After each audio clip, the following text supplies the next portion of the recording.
Hola y bienvenidos. Hoy nos vamos a meter de lleno en un estudio que la verdad es fascinante. Conecta dos mundos que normalmente no se tocan mucho, ¿eh? La teoría financiera de toda la vida, de los años 50, y la inteligencia artificial más puntera. Sí, y la propuesta es muy interesante. Básicamente se preguntan, ¿y si para predecir si la bolsa va a subir o va a bajar, dejamos de mirar las noticias o los gráficos de siempre y miramos otra cosa? Exacto. Y si miramos la personalidad que tiene el mercado en cada momento. La personalidad, me gusta eso. Es que es un poco eso. La idea es dejar de hacerse la pregunta del millón, la de cuánto va a subir exactamente el IBEX o el S&P. Eso es casi imposible. Vale. Y en su lugar se centran en una pregunta más sencilla pero crucial. ¿Sube o baja?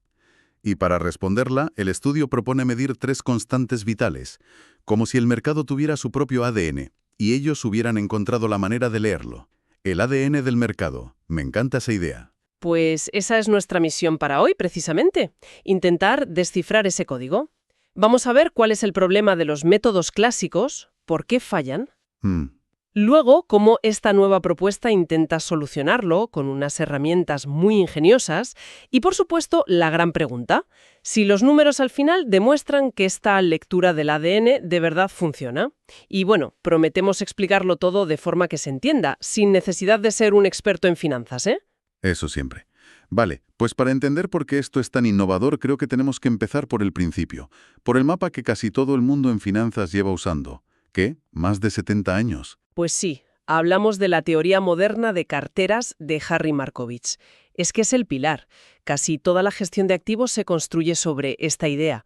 Y su gran aportación es la famosa frontera eficiente. Justo. Imagina un gráfico. En un eje pones el riesgo, la volatilidad, y en el otro el retorno que esperas. Bueno, pues la frontera eficiente es una curva que te dibuja la mejor cartera que puedes tener para cada nivel de riesgo que quieras asumir.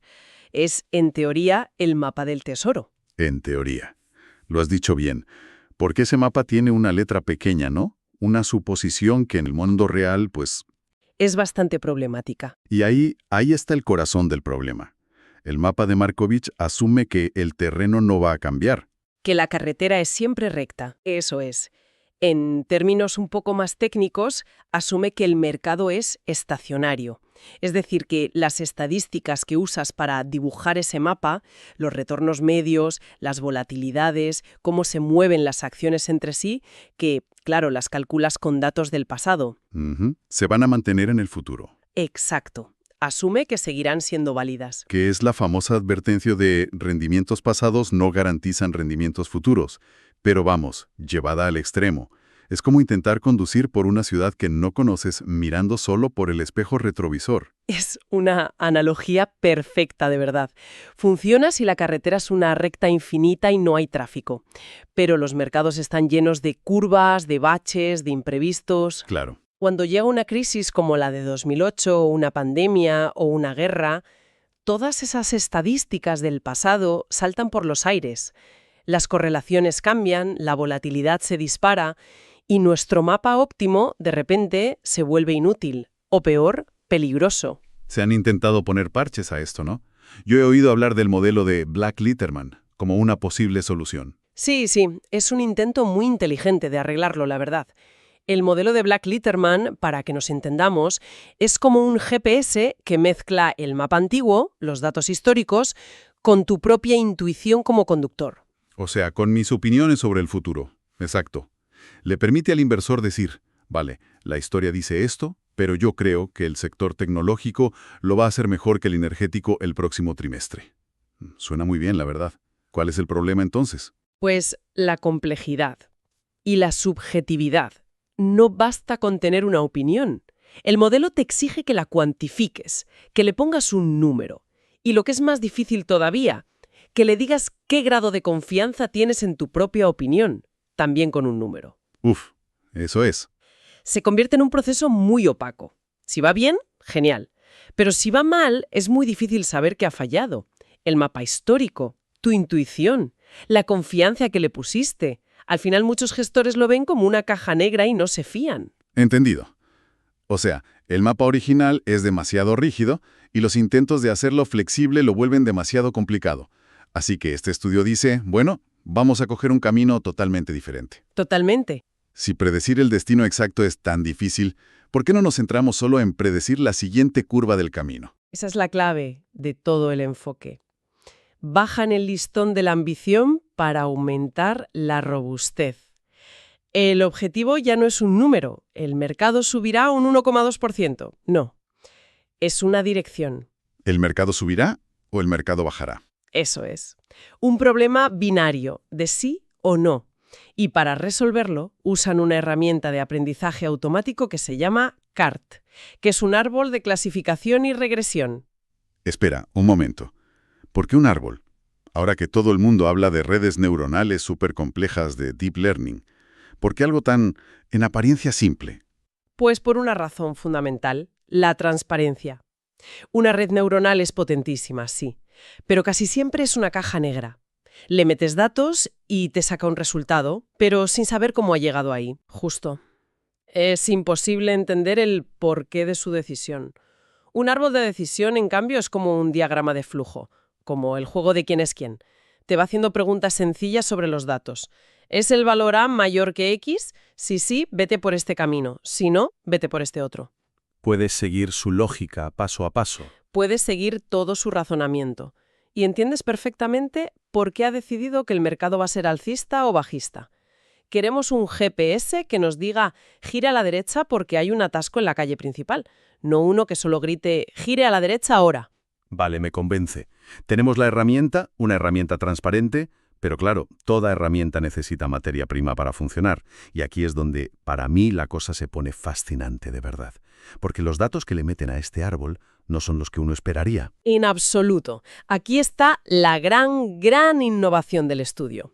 No usan el PER del mercado, ni los datos de inflación, ni las medias móviles que usan los analistas técnicos. Nada de eso. Entonces, En su lugar, han diseñado sus propios indicadores. Y lo genial es que no se los inventan de la nada. Los extraen de la propia teoría de Markowitz que estábamos criticando. o sea que no tiran el mapa antiguo. No. Han descubierto que el propio mapa antiguo contiene pistas ocultas sobre el futuro. Y a esas pistas las llaman los coeficientes de la frontera eficiente. Coeficientes de la frontera eficiente. Vale, suena intimidante. Vamos a traducirlo. Antes decías que son como las constantes vitales del mercado. Exacto. Es la mejor forma de verlo. Son 3 números que te dan una radiografía completa de la salud y la personalidad del mercado en un momento concreto. El primero es RMVP. MVMP es el retorno del punto de mínima varianza. En cristiano, es el rendimiento que te da la cartera más segura, más conservadora, más cobarde que puedes construir con los activos que tienes. Es como el interés base del mercado. Justo, el rendimiento mínimo garantizado, por así decirlo. Si este número sube, significa que hasta la opción más conservadora está dando más, lo cual suele ser una buena señal para todo el mercado. De acuerdo, el rendimiento base. El segundo. El segundo es sigma MVP, la sigma. Es la volatilidad de ese mismo punto, el riesgo de esa cartera ultra segura. El nivel de miedo representa el nivel mínimo de ruido o de miedo que hay en el mercado. Es el riesgo que no puedes evitar por mucho que diversifiques. Si este número empieza a subir, es una señal de alarma clarísima. El mercado en general se está poniendo más nervioso, más impredecible. Rendimiento base, nivel de miedo. Y el tercero. El que decías que era el más revelador, para mí sin duda lo es. Se llama U. Y lo que mide, en esencia, es el poder de la diversificación en ese momento concreto. El poder de la diversificación. ¿Cómo se mide eso? Pues te dice si en el mercado actual realmente merece la pena diversificar o no. ¿Por qué es importante? Porque un valor alto de U significa que los activos se comportan de forma muy distinta entre sí. Hay oportunidades y si los combinas bien, puedes reducir mucho el riesgo. ¿Y si es bajo? Si U es bajo, te está diciendo que casi todos los activos se mueven al unísono, que la diversificación no te está protegiendo. Eso es clave. Me recuerda a la crisis de 2008, cuando parecía que todo, absolutamente todo, caía a la vez. Daba igual tener acciones, bonos. ¿La diversificación dejó de funcionar? Se habría desplomado. Ese coeficiente, U, se habría ido al suelo. Y esa es una señal potentísima. Este coeficiente, para que se entienda, es una mezcla inteligente de dos conceptos estadísticos. A ver, Uno es la distancia de Mahalanobis. Suena raro, pero es una forma muy lista de detectar anomalías. Imagina que mides la altura de la gente. Un tipo de 2,10 metros es alto, es inusual. sí. Pero si está en un equipo de baloncesto, ya no es tan inusual.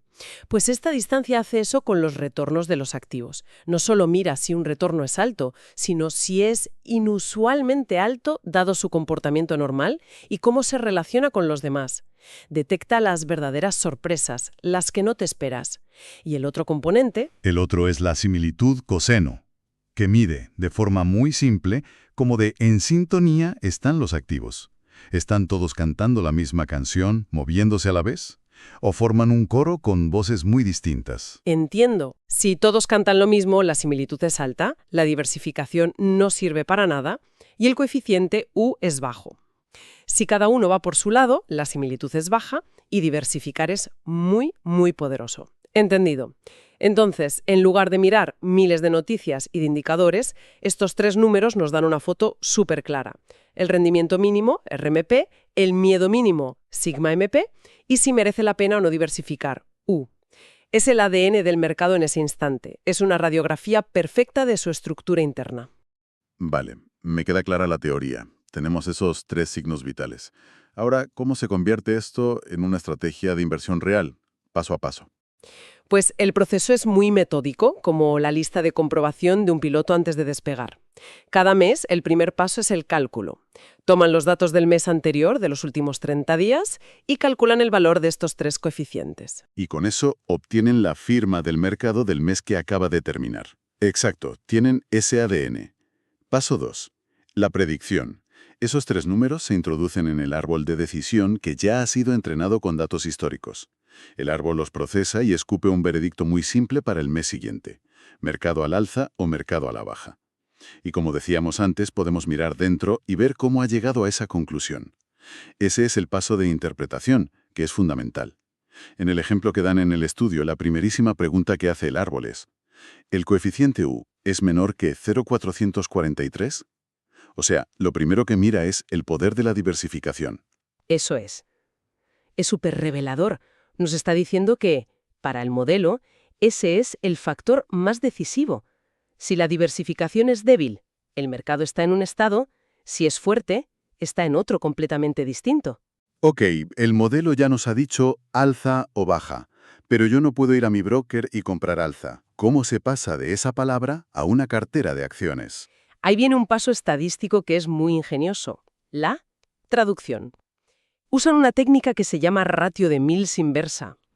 Es un poco técnico, pero la idea es brillante. A ver si la entiendo. Si el modelo te dice creo que va a llover, que sería la predicción de baja, esta herramienta te ayuda a estimar cuánto va a llover. Convierta esa predicción binaria en un retorno numérico esperado para el mercado. Por ejemplo, dado que predecimos que será un mes alcista, esperamos un retorno del plus 1,5%. Ah, vale. Ya tenemos un número. Y con ese número, Llega la optimización. Con ese retorno esperado para el mercado general y usando modelos clásicos, calculan los retornos esperados para cada sector individual: tecnología, salud, energía, etc.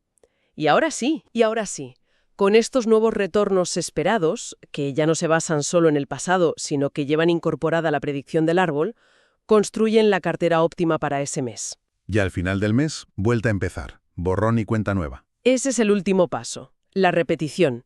El ciclo se repite. Se miden los resultados, se añade el mes que acaba de pasar a la base de datos, se mueve la ventana un mes hacia adelante y todo el proceso se reinicia. Es una estrategia viva que se adapta cada 30 días. La lógica es impecable, la verdad. Pero bueno, todo esto es teoría. La pregunta del millón, la que todo el mundo se hace: ¿esta máquina funciona en el mundo real, con dinero de verdad en juego? Para eso está la prueba de fuego, claro, el análisis empírico.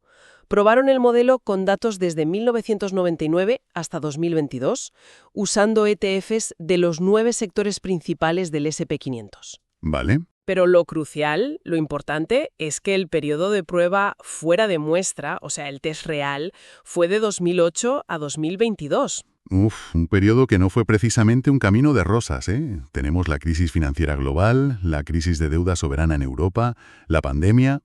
Si una estrategia sobrevive a eso, es que tiene algo. Precisamente, por eso eligieron ese periodo. A ver, analicemos primero la calidad de la predicción. La precisión general del modelo fue del 69%. Acertó la dirección del mercado en casi 7 de cada 10 meses. Un 69%. Está bien, pero no es una bola de cristal, ¿no? Quiero decir, queda un 31% de error. ¿No podría ser que tuvieran suerte durante esos 14 años? ¿O que el modelo se haya ajustado demasiado bien a ese periodo concreto pero no funcione en el futuro? Es una objeción muy, muy válida. Y un 69% no es perfecto, desde luego. Pero aquí viene la cifra que para mí es la realmente impresionante de la tabla de resultados. Es el valor predictivo negativo, el VPN. ¿Y eso qué es? Fue del 65%. Esta métrica es oro puro para un gestor de riesgos. Significa que cuando el modelo predecía un mes bajista, acertaba el 65% de las veces. Ah, eso es otra cosa. Saber cuándo resguardarse de una caída es para muchos inversores mucho más valioso que acertar las subidas. En comparación, otros modelos que probaron con indicadores técnicos de toda la vida tenían un VPN en torno al 30-35%. Peor que lanzar una moneda al aire. Exacto. Vale, eso sí que es potente. Es como tener un detector de tormentas que, aunque a veces falla, cuando pita, es muy probable que llueva de verdad. ¿Y el rendimiento final de la cartera qué tal? Pues los resultados son muy claros. El gráfico del estudio que muestra el crecimiento del capital es la prueba visual más potente. Hay 4 líneas. La azul, que es la cartera de este modelo, está consistentemente por encima de las otras 3. ¿Cuáles son las otras? Pues la cartera clásica de Markowitz, que es la roja, una cartera simple con el mismo peso en cada sector, la verde, y el propio índice S&P 500, que es la naranja. Y no es solo que termine más alta, es que se separa del resto desde muy pronto y mantiene la distancia durante todo el periodo. Y en números fríos, porque los gráficos a veces engañan. Pues el número clave es el ratio de Sharpe, que mide el retorno que obtienes por cada unidad de riesgo que asumes. Esta estrategia consiguió un Sharpe de 0.73. ¿Y eso es mucho o poco? Pues para ponerlo en contexto, es más del doble que el 0.33 de la cartera de Markowitz tradicional y muy superior al 0.49 del S&P 500.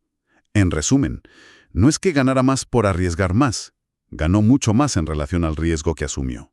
Vale. Y podemos estar seguros de que esa ganancia extra no fue pura chiripa. Pura suerte. Bueno, para eso se analiza el alfa, que mide el rendimiento que no se puede explicar simplemente por el riesgo de mercado que has tomado. El alfa de esta estrategia fue positivo y estadísticamente significativo. Esto sugiere con mucha fuerza que la ventaja no vino de la suerte, sino de la capacidad real del modelo para leer esas constantes vitales y anticipar la dirección del mercado. Fascinante. Entonces, si tuviéramos que empaquetar todo esto en las ideas clave que nos llevamos de este análisis, ¿cuáles serían? A ver, la primera para mí es que el mapa clásico, la teoría de Markowitz, es una herramienta conceptual brillante, pero tiene un talón de Aquiles enorme. Asume que el futuro será como el pasado. Y eso en los mercados reales es un error fatal. La segunda, el cambio de perspectiva, ¿no? Correcto. Abandonar la meta casi imposible de predecir retornos exactos, con decimales, y centrarse en predecir la dirección es un enfoque mucho más realista y mucho más robusto.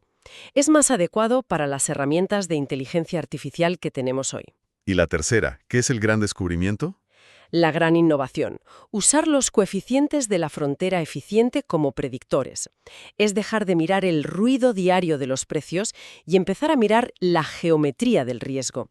Son como una especie de metadatos sobre la salud del mercado. Y por último, ¿qué funciona? Y por último, que la prueba empírica demuestra que no es solo una idea bonita en un papel. El método funciona, generando rendimientos superiores y consistentes en un periodo de prueba muy, muy duro. El estudio, en sus conclusiones, deja caer una idea que me parece muy potente. Dice que la dirección del mercado quizás no sigue un camino aleatorio, como dice la teoría financiera clásica, sino que podría tener una estructura de árbol que se puede predecir con estos coeficientes. Es una idea que va en contra de décadas de pensamiento financiero. Totalmente. Y eso nos deja con la pregunta final para reflexionar, ¿no? Si la propia geometría de la relación riesgo-retorno, algo que podíamos medir desde los años 50, contiene patrones que predicen el futuro y que un simple árbol de decisión puede detectar. ¿Qué más habrá por ahí? Exacto. ¿Qué otras estructuras ocultas, qué otras leyes matemáticas podrían estar escondidas a plena vista en los datos financieros, esperando a que usemos las herramientas adecuadas para verlas? Quizá el futuro no está en predecir el comportamiento de los inversores, sino en entender la matemática que lo gobierna todo. Una idea que, desde luego, da para pensar durante mucho tiempo. Muchísimas gracias por guiarnos en este análisis tan profundo. Un placer, como siempre. Y a todos los que nos escuchan, hasta la próxima.